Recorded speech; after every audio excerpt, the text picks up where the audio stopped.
All right, let's get rolling. So thank you to everyone for joining us today for the Baltimore City Trauma Informed Care Task Force.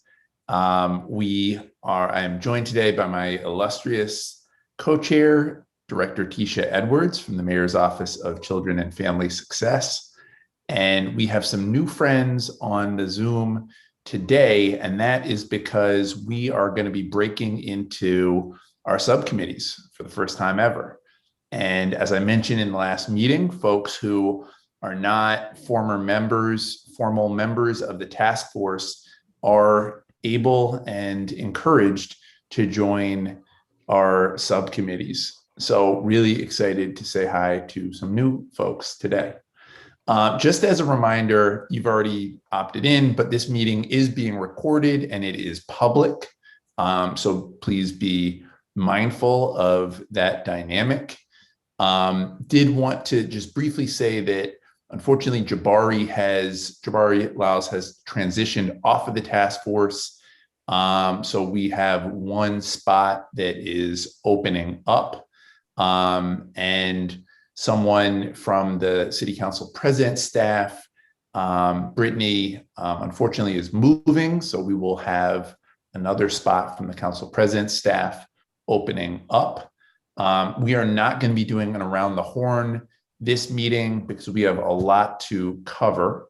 But again, it is really good to see all of you. And before we jump right into our two folks who we're going to get to know you segments with, I did want to say that today was actually the first meeting of the libraries, which is the first city agency that we are doing a full training and cultural transformation for. As folks probably know, part of what the Healing City Act mandates is that we go agency by agency and really try to transform culture and practices around healing and away from a punitive approach. So today was like the first meeting with our first agency, which is our Enoch Pratt Library System.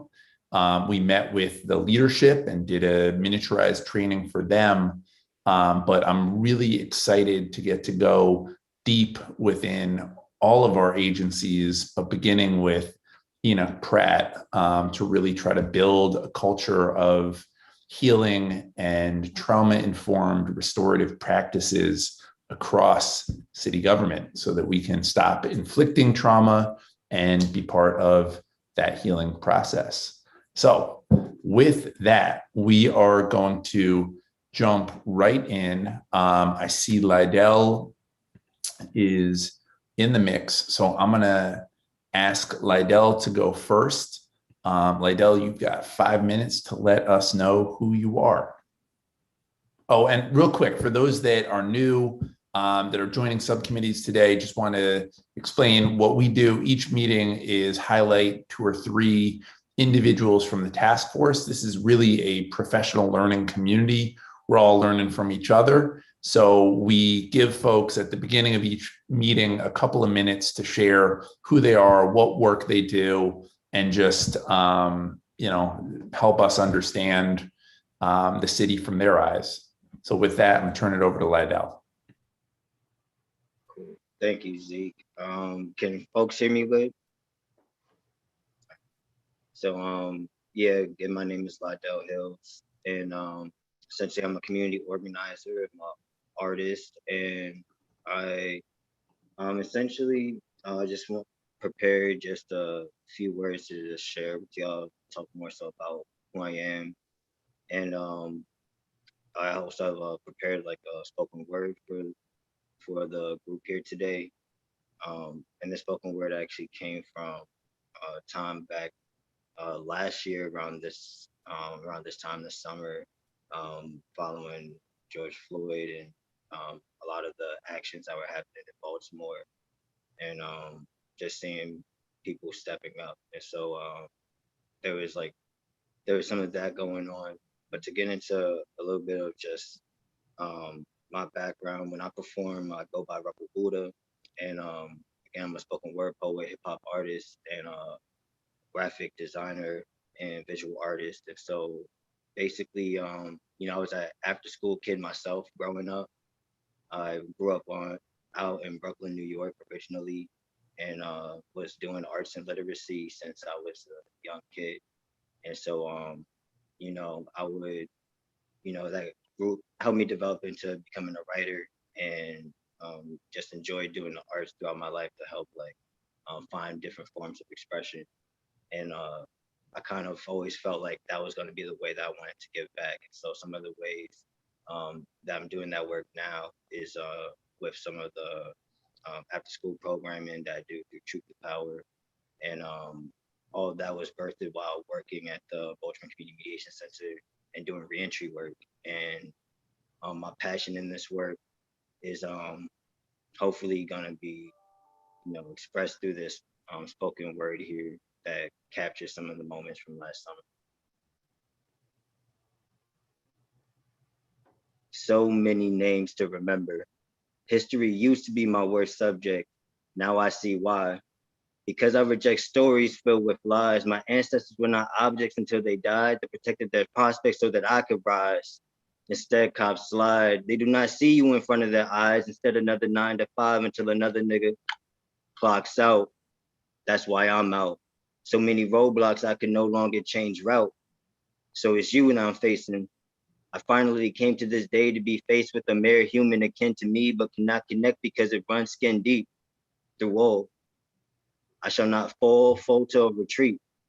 So what do you need, officer? If you intend to do the deed, then be brief, but no, my power remains mine. So many names to keep in memory, we feel their spirits in our mind. George Floyd, Ahmaud Arbery, Breonna Taylor, Antoine Rose Jr., Freddie Gray, Tony McDade, Philando Castile, Jameer Rice, Sandra Bland, Michael Brown, Eric Garner, Amadou Diallo, Alton Sterling, Rodney King, and so many others. I'm feeling ashamed for forgetting some of them. Feeling much pain over losing my brothers. My body is straining from internal ruptures. Naturally peaceful, so why do I feel so evil for wanting naturally peaceful? So why do I feel so evil for wanting to be equal?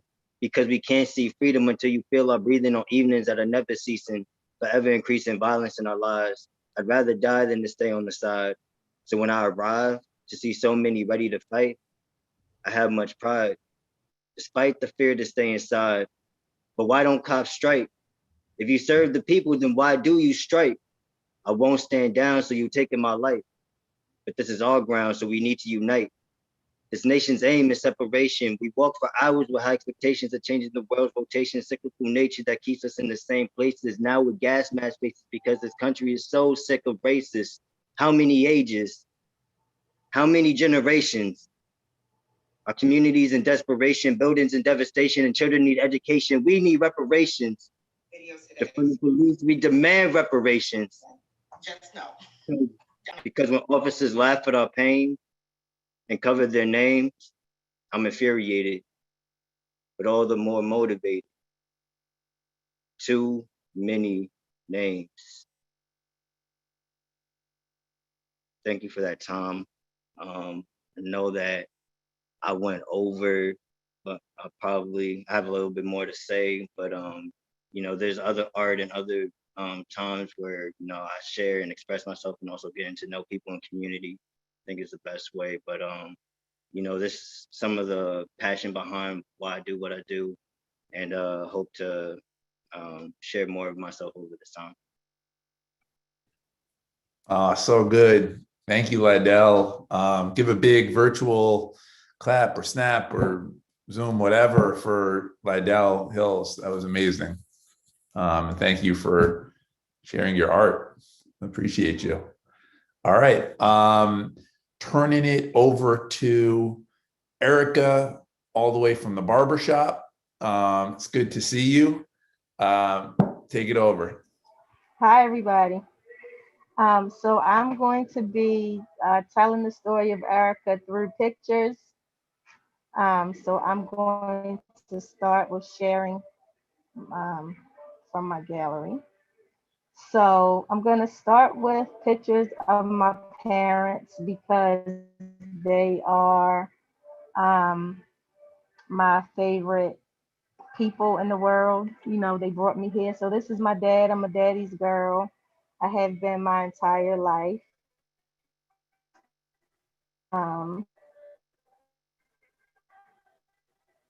Oh, how do I get back to them? Oh, come on. Oh, where am I? Okay, I'm sorry. I lost how to get back to my screen. Okay. And then this is my mommy here. People say we look very much alike. My parents were 15 and 17 when they decided to have a baby. So I'm the pregnancy that my parents had. I'm the first of four children. Um, so sometime in 1971-ish, my parents had a conversation. They were both going to Carver High School. They stood across the street on a bus stop and they had a conversation. And they said they wanted to have a boy who was going to change the world.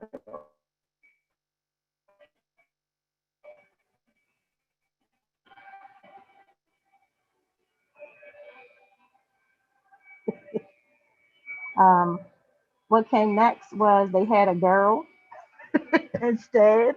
So they had, if I was a boy, my name was going to be Malcolm Patrice. So there's Malcolm X and Patrice Lumumba in this picture.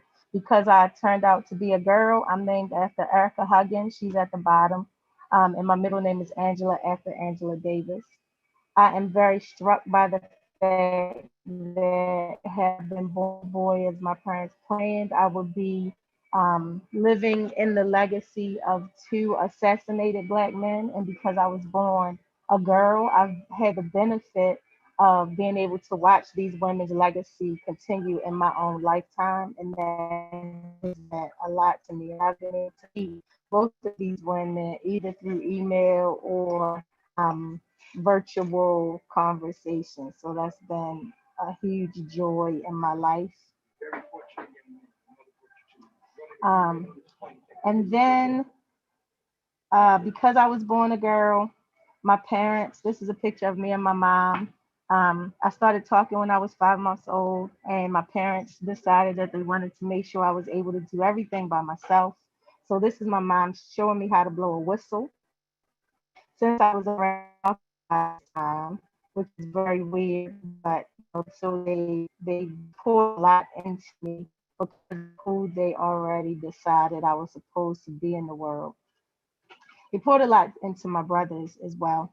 Although I was talking, it took me a long time to learn how to walk because there was also something, I was born with a birth defect called amniotic vein syndrome.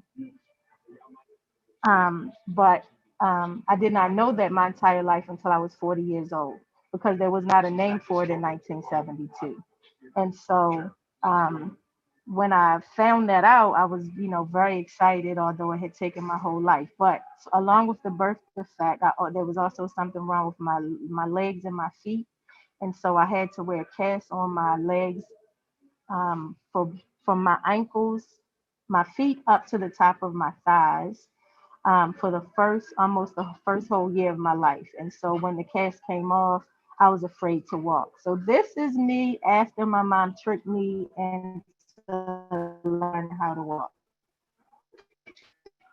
This is a story that would take up longer than my 5 minutes, but she had to trick me into learning how to walk. These are my siblings. So I'm the oldest, and then was my brother Corny. He's the middle picture. At the top left is my second brother. We call him Pop. And then Jonathan is at the bottom. He's my last birth sibling. And then my in the late 90s, one of my cousins struggled with drug addiction and could not take care of the last baby that she had. She couldn't raise her. So my parents took her and she became my little sister. Her name is Shortcake. So she's the sister that I always wanted.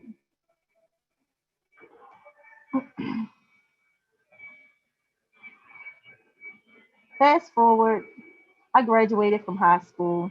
My name was not Bridgeford at birth. Bridgeford is my married name. So Thomas is the name that people knew me in Western. So this graduated in 1990. I know that was a long time ago. Sandy. Somebody said we were all born in the late 1900s. And I was like, oh my goodness, that sounds like a very long time ago. So then I met this boy later on in life and I had some babies with him. We did end up getting married after we had three babies. I love him, my son. When I met him, he told me he was a rapper. So this was, 1992. He said he was a rapper. I laughed in his face and said, yeah, everybody thinks they're a rapper. And little did I know he really, oh my goodness, why am I not? Okay, so little did I know um, he actually was going to grow up and be a real rapper. So this is him with Jim Jones. He was a part of the Bird Gang crew. There was a Members of Bird Gang album that came out a while ago, and he was on that album. And he's pretty well known in the industry.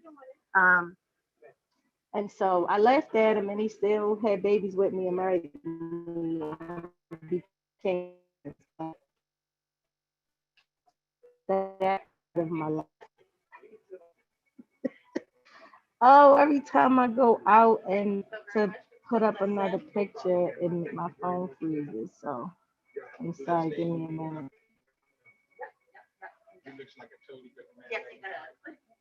Um, okay, then we had children. So these are pictures of myself and my children. I have three birth children and a stepson. My stepson is the one who gave me a grandbaby. So that you see that pic, the little kid in one of the pictures, that's my grandbaby. So he's my favorite.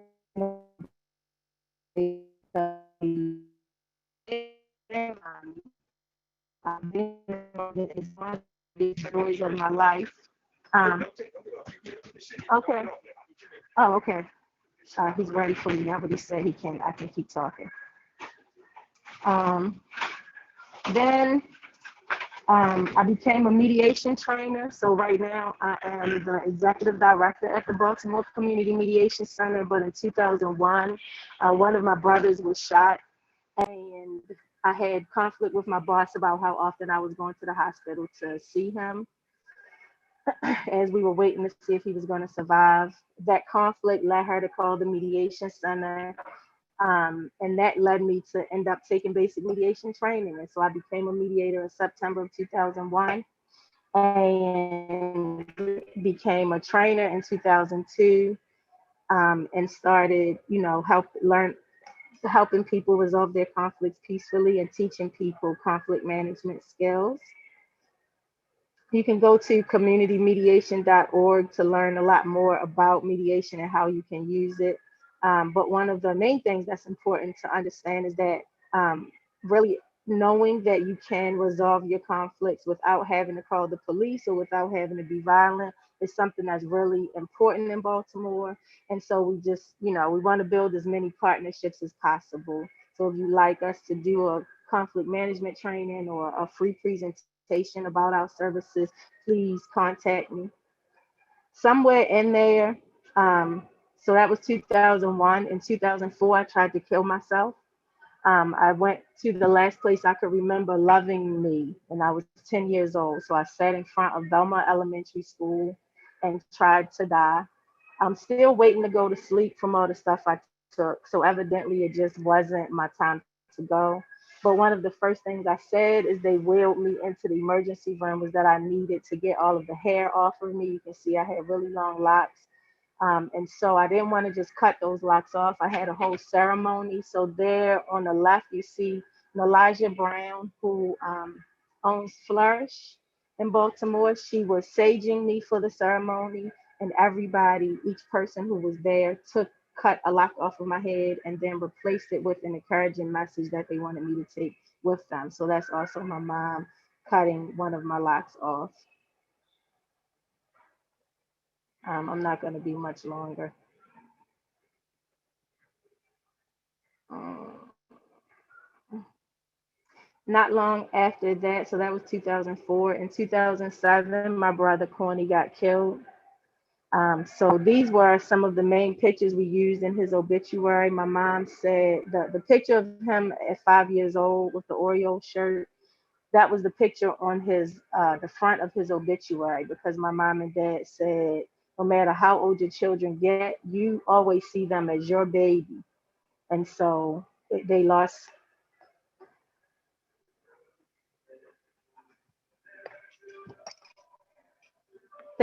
one of their babies.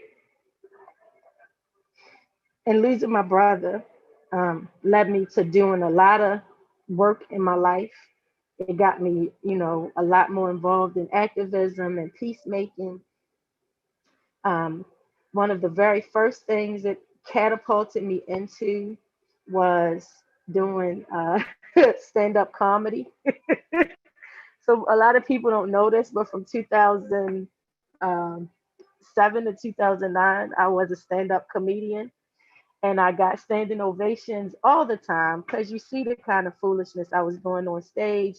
My routine was mostly about how two hands are overrated, and that I really actually have 1.5 arms, not just one arm. So there's me showing the proof in my elbow right there. And the joys of licking food off of my nub was one of the jokes as well. So that's what that picture is. I got heavily involved in trying to repeal the death penalty because they were looking for people who had lost people to violence but were also against the death penalty. And so I got involved in that work. Um, and they did a story about so they had someone who was killed, someone whose child was killed by Jeffrey Dahmer, and me, and they like positioned our stories side by side. And this is a picture kind of clip from that story. And then I became an inspirational speaker because I realized that I didn't just want to tell jokes. People show up at a comedy show and they don't want to really hear anything inspiring. They just want to kind of laugh. So I wanted to do both. And so I became an inspirational speaker um, after 2 years of doing comedy. Um, I also became a minister. I mostly became a minister because I wanted to be able to marry people who traditionally other ministers would not marry. And I also wanted to be a minister to be able to go into prisons and serve. And for, when people are on their last, on their last breath in the hospital and they want somebody to come in and pray with them and bless them. So I became a minister as well. And marrying people is one of my favorite things to do in life at this point. Most because I get to put my nub on people, as you can see. I got involved in other things like the Divas Dish is one, and also Baltimore Girls is another thing that I was involved in. So Baltimore Girls is a group of women who do a lot of things artistically to promote the positivity of what it means to be a woman from Baltimore. I'm on phone.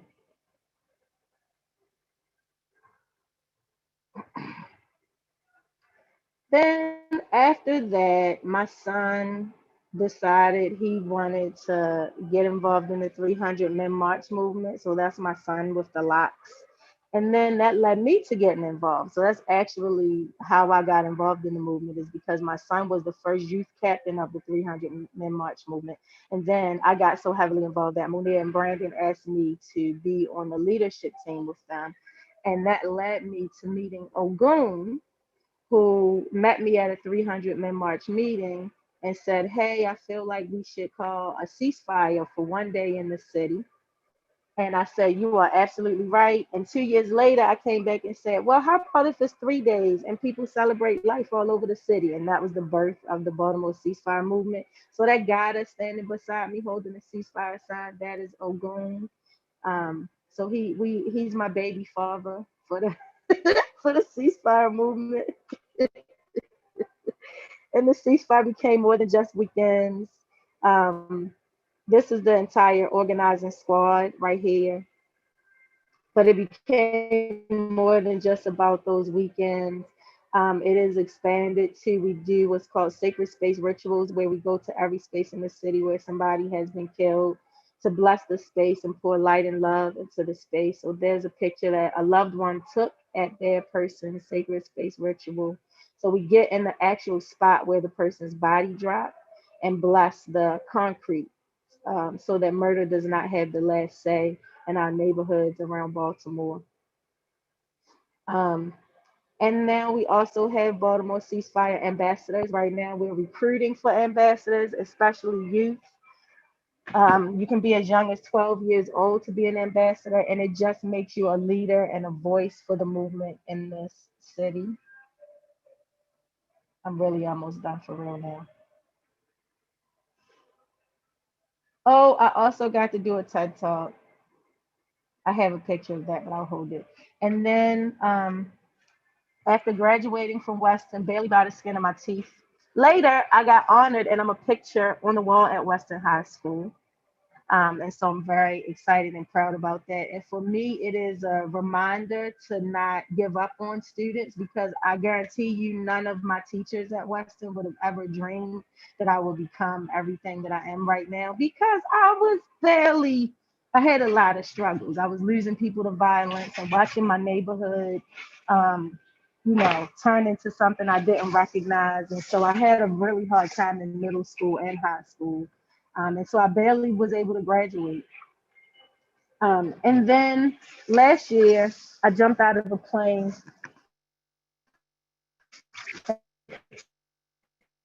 It is a pivotal point in my life because it just changed.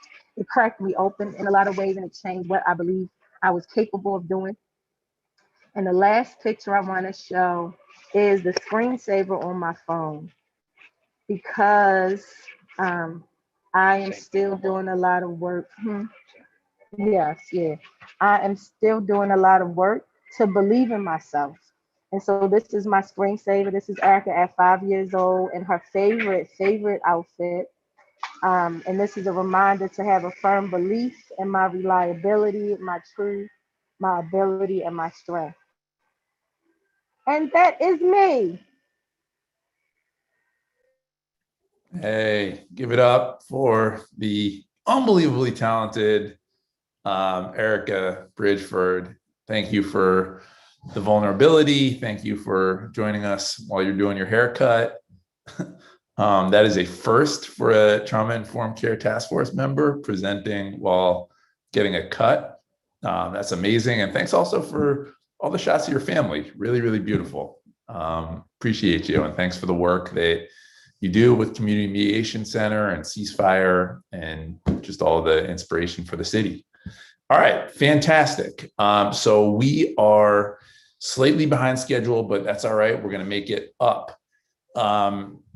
So we are now going to turn to our subcommittees.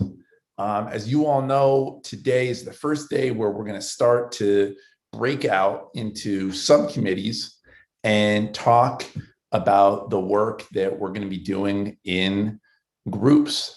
I'm going to have Anne put in the chat and also pull up on the screen, if someone could give me a quick drum roll, the subcommittee membership. And do you mind sharing that?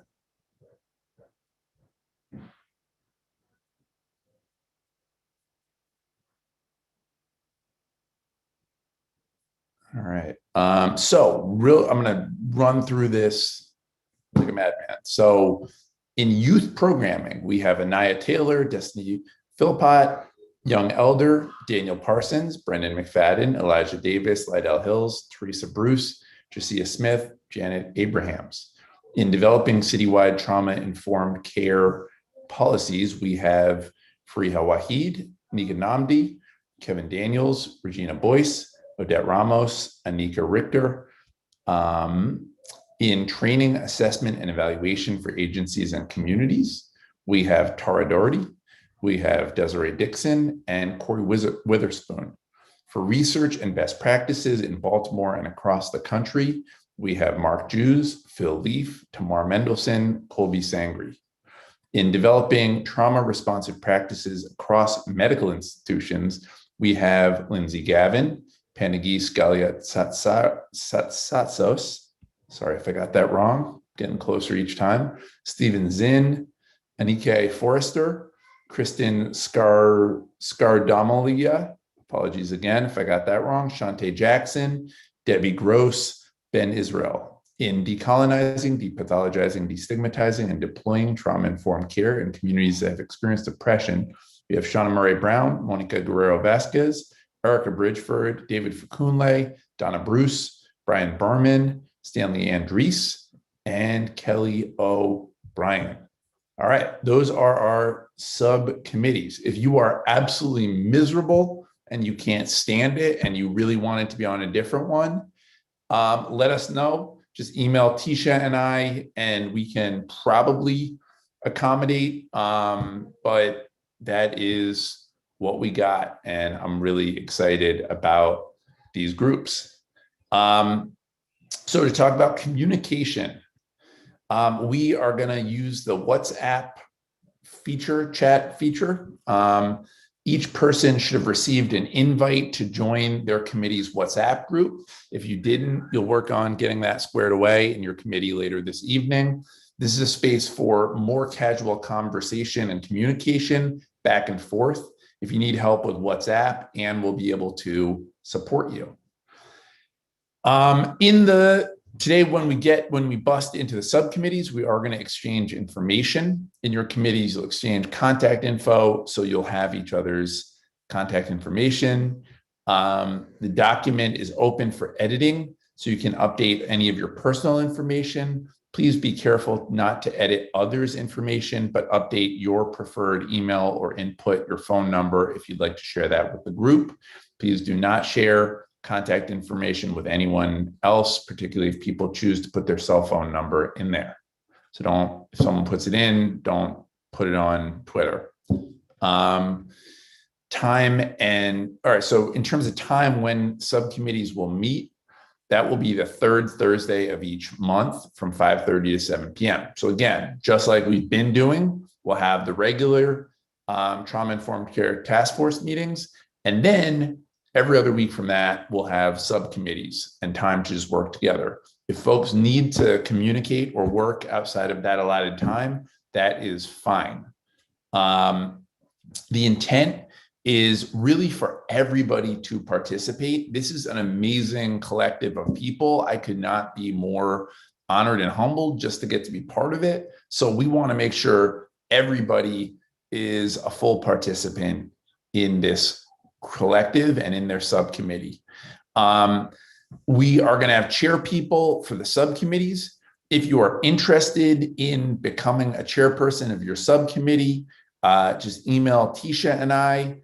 Don't guarantee anyone will get to do it, but we want to be democratic and let folks opt into it. And being a chair just basically means you keep the meeting moving and make sure that we're staying on task.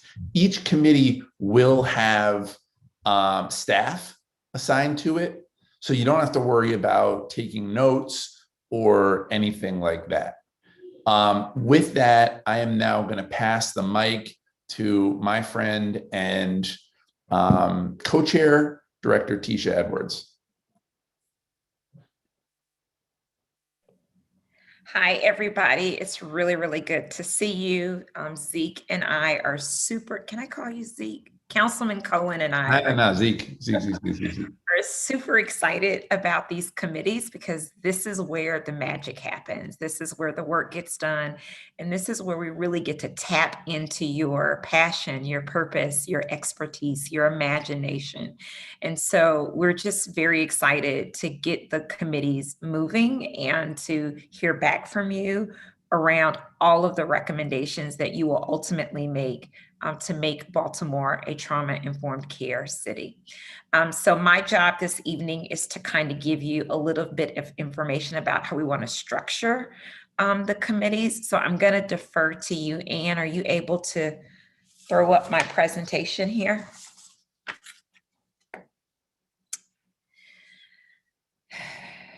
Great. All right. So today, June 3rd, we are actually launching the committee work. As Zeke pointed out, everybody has something to do. Everybody has been assigned to a committee, and your committee will only be changed if you can write a 10-page "I'm miserable" statement. And that's when we will take your committee change to our review panel, which consists of me and Zeke, where we will say no.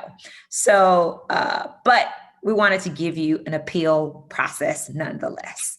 So we're excited about these committees, and really, if you do have real strong feelings, please let us know. And so we're going to start that work in our breakout sessions this afternoon.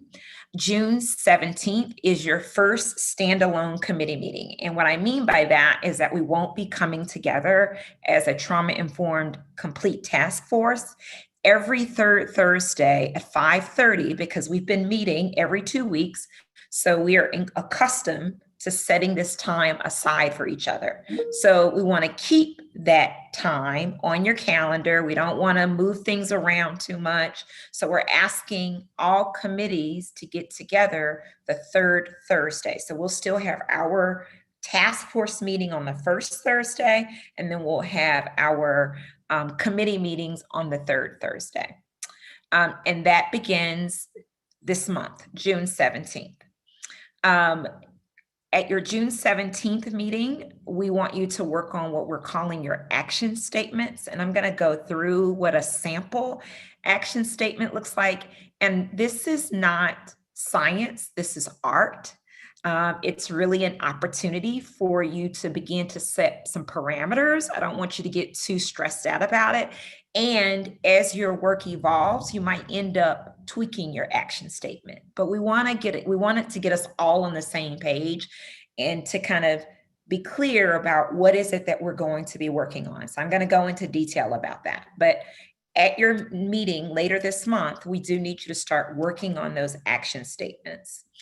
When we come back together as a collective on July 1st, we will share out what I would call your near final action statement, again, saying that it might change a little bit. Zeke and I might have some questions. You might get some feedback from our colleagues here on the task force. So we want to create a forum for us to talk about our action statements, hear what other people have to say, and then you might go into committee and make some further revisions. So it's kind of a near final statement that you're going to bring forward. July 15th will be your second standalone committee meeting. And so in that meeting, now we have an action statement. So now let's start to think about how we're going to bring our recommendations forward within the scope of the action statement that you've presented. We've tried to be generous about the time for that. We've allotted about 6 months, so you don't have to come back to the committee with your kind of formal recommendations. You don't have to come back to the task force with your formal recommendations until January 2022, right? That time will go fast. Zeke and I will be checking in with you along the way. If you have questions, you should definitely bring us into your committee discussions, but you have about 6 months to begin to think through what are the recommendations that are going to come out of your committee. Next slide. All right, so I talked a little bit about these action statements. The purpose of your action statement is to clarify the work ahead and by setting parameters and focus, right? We want to make sure that everybody knows what they should be working on, right? And that each committee has a real clear understanding of the guidepost. And so we want to give you an opportunity to communicate that to us. So Zeke asked me to give an example of an action statement that I've used in other work. So this is the kind of action statement that we worked around in the children's cabinet, working on trauma-informed care, increasing trauma-informed care for youth. And so I'll read it to you very quickly. And this is what I would call the why statement, right? Or the, you know, the what and the why, I guess, why you're kind of doing this and what you're going to do. And then your recommendations will be your how, right? That's when you'll drill down into the details of telling us how you're going to address the why and the what that you communicated in your action statement. So this one says, research shows that adverse childhood experiences can result in academic challenges for youth, including chronic school absence, in addition to negatively impacting many other life outcomes. Systemic racism drives a lack of equitable access to coordinated physical and mental health services and perpetuates a cycle of dysfunction that denies too many Baltimore youth the chance to heal and succeed in school and life. The work group, that's who is doing this work, will recommend key strategies that seek to normalize youth mental health awareness and increases investments in youth programming. So this statement is the why. Like, why are we doing this? We're doing this because so many of our young people are experiencing these adverse childhood experiences. And this is how adverse childhood experiences is impacting their life. It's interfering with their success in school. Can you all hear me or see me? Oh, sorry, I'm having a computer issue.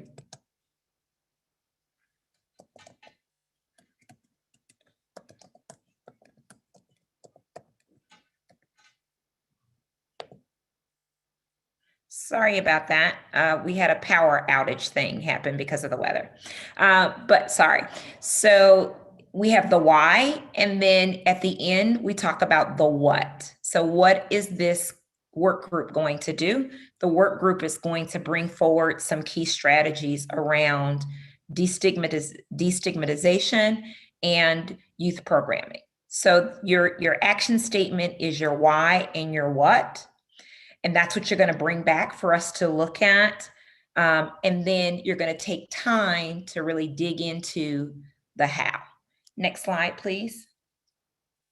So a little bit more, just a preview of the recommendations. We're going to talk much more about the recommendations in the July or August meeting, but we want to give you a preview of what we're looking for. So your recommendations build on your action statement, right? So there should be alignment there. I should be able to see your why and your what, and your how should be in support of addressing the why and the what.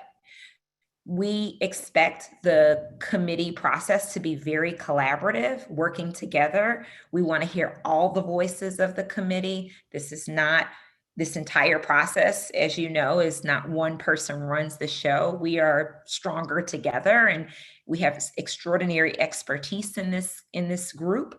And so we want to harness your collaboration and consultation and expertise that everyone brings to this experience.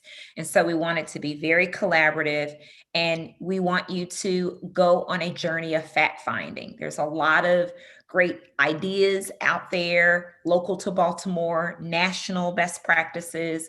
And so we want you to take the time to think this through and to really explore how you can bring forward the best recommendations based on your committee assignment. We are looking for innovation.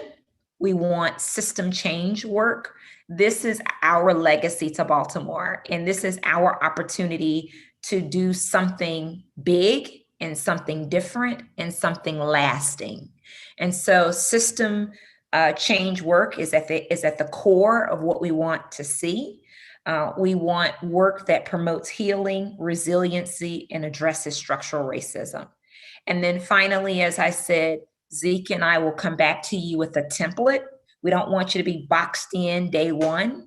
We want you to have some opportunity for some brainstorming and big ideas, but you will get a template so that all of us can bring those recommendations back in a bit of a structured way. So that is coming, but don't worry about that yet. Start working on your action statement.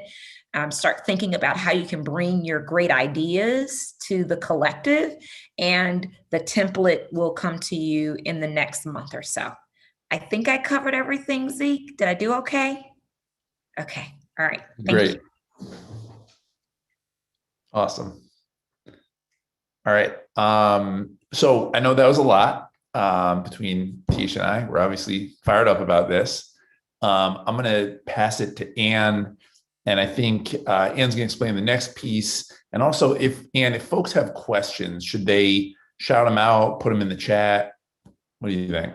Yeah, let's pause here for some questions, because the next portion, I think one thing that maybe we want to throw out there right now is that we don't necessarily expect your group tonight to dig into the plan of creating your action statement. That's really the task for when your committee meets for the full hour and a half next time.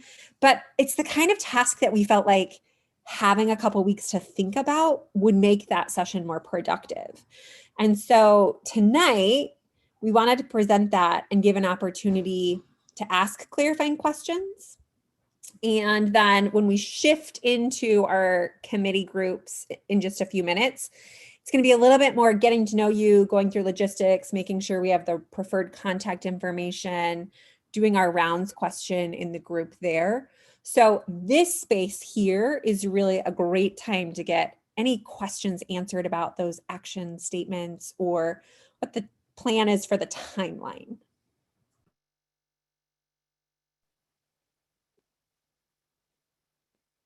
And if you have questions, you can shout them out.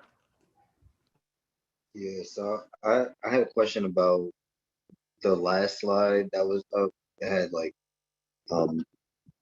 it was talking about building on the committee action statement, and it was like being collaborative, fact finding, key recommendations. Like the second one was like look for innovative system change work. And I didn't get to catch like what the last one was they were like trying to highlight before like the slide went down.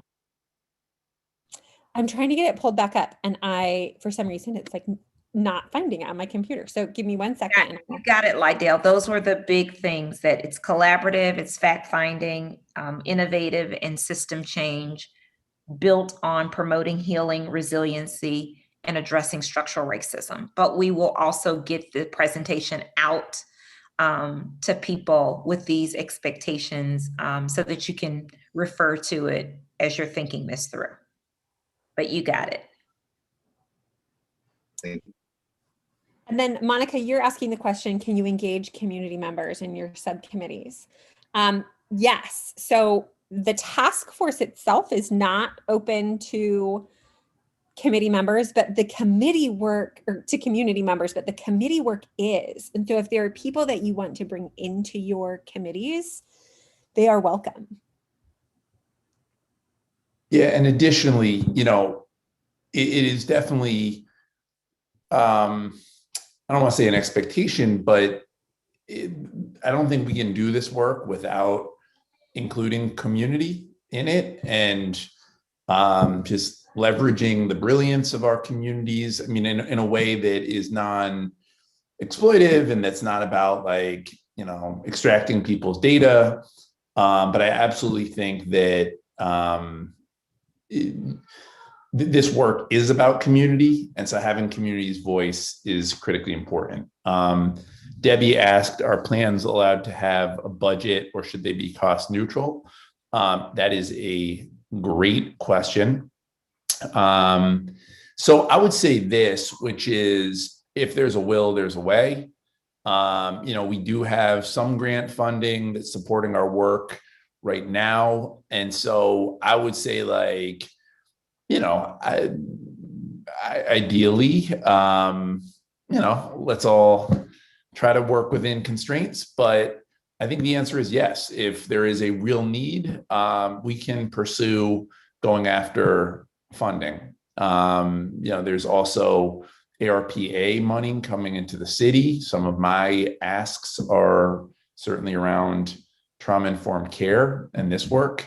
So I would say that no promise or guarantee that a pot of money is going to show up, but I think if it will augment and further the work, then let's put it on the table. Unless, Tisha, you got other thoughts. No, I agree with you, Zeke. I think your job is to tell us what we need to do, and then our job is to all figure out how to get it done. So yeah, I don't think it necessarily needs to be cost neutral.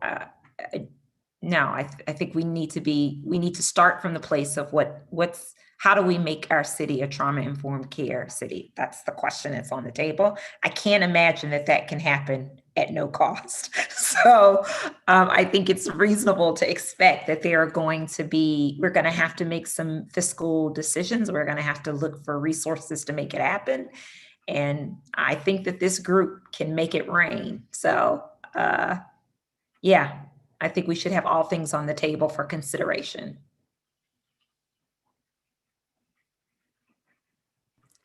All right, for sake of time, I'm going to keep us moving, but if you have more questions, feel free to put them in the chat, or we'll come back for a little bit of closeout after we shift out of committee. So I am so excited that we are splitting to break into our committees tonight. And the groups tonight have been divided already. So what we're going to do is we're going to split into our breakout rooms. There is a staff member that will be staffing each committee, and that staff member will be in the room with you tonight. They will facilitate the conversation, but I'm going to share my screen just so that you all know what you can anticipate for the next 25 or 30 minutes. So we're going to start with our round the horn to get to know your committee group itself. We do this each week as a group, but we really want you all to start to get to know one another as a committee. So you're going to share your name, the organization you work with, your pronouns, and then why were you interested in working on the committee you were assigned? Everyone was placed on a committee by your rank and choice. And so you're going to have about 2 minutes, depending on the size of your group, to talk about what experiences have you had that make this work important to you on the committee you were placed on. The staff member is going to raise their hand at about 2 minutes. So just respect that there is a limited amount of time. We're then going to share this Google document with your contact information. At the bottom, you'll see there's tabs for each committee. You can update your information in one place or both places. I'll get it all straightened out if you only update in one place. There's 2 emails. I know some people have a preferred email, like where do you receive email? But there will be Google Doc sharing. And some people have a different email that they want Google Docs shared with. If that's the same email, you can leave it blank. That's fine. But I just wanted to flag that. I know for some people that's different. If you would like to share your phone number, you're welcome to. Some groups may want to communicate via text. If you don't want to share your phone number, you certainly do not need to. We would ask if there is a phone number shared here, however, that groups do not share someone's phone number with someone else without permission. And then we have created WhatsApp apps or groups, and we'd like for people to get that downloaded tonight and join your group. I sent text messages to many people and emails to some people. If you do not have that information, there's a link that your staff facilitator has that they can share with you to join the specific WhatsApp group for your committee. And then we'd like for you to answer these questions, and they've been posted in the WhatsApp groups just to become familiar with the app if you've never used it. So we're sharing in the app, like, what's one place in Baltimore you love and why, and what's something that folks may not know about you. And then you're going to have probably closer to 7 minutes for norm setting as a group, talking through what are some of your norms. So I am going to open breakout rooms. If you have questions, you'll have staff that can support you in answering those questions. But I want to make sure we have time in our groups. So we will regroup in about 30 minutes. And I'm opening rooms. Hey, Ann, can you please send that to me in an email? Mm-hmm. Thank you.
All right, Zeke and Tisha, I think we are all here. All right. So just real quick in the chat, maybe, how was that for everybody? My group is awesome. We've all committed to being friends. But how was just from other groups? Would love to hear just really quickly. Excellent, hearing excited, great, awesome, productive, excited, outstanding. Okay. All right, so your group is definitely not awesomer than mine, Kelly O'Brien. All right, so Tamar saying her group is confused and needs to talk to me and Tisha.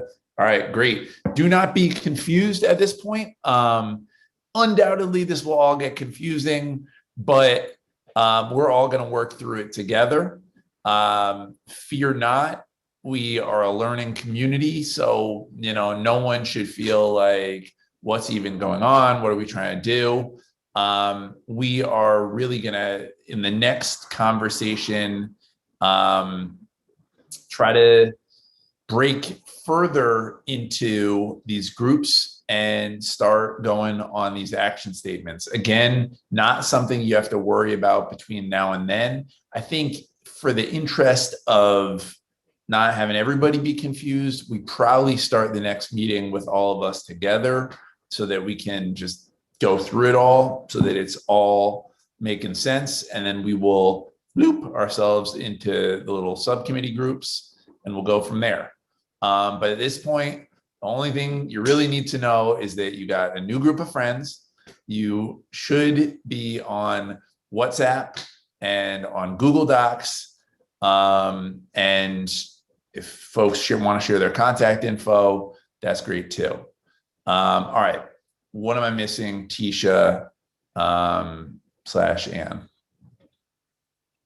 I don't think you're missing anything. I think we had an awesome meeting with awesomer groups. So I think it's all good. What do you think, Ann? You're our boss. So I will be following up with everyone to share the information you all shared in the contact group. So your staff for your committee will be in touch soon. So I think that's all for tonight. No worries, anyone. All is well. Perfect. All right. Wonderful, wonderful, wonderful. So we are 1 minute above time. Yes, Erica, when you're at home, you can definitely take your mask off. So that's good. But no, this was great. Thank you again to Erica and to Lydell for the excellent share. Are there some folks that would want to go and do their share? Are we doing shares next week, Ann? Not next time, but when we meet as a full committee, we will. Got it. Okay. So between now and then, we'll talk. If there are folks, start thinking about it. Also, if you would like to chair your subcommittee, if you are like, I got to do this, let us know. We will be trying to assign chairs between now and then. And again, this was great. It's great to see you all, and I'll see you in 2 weeks.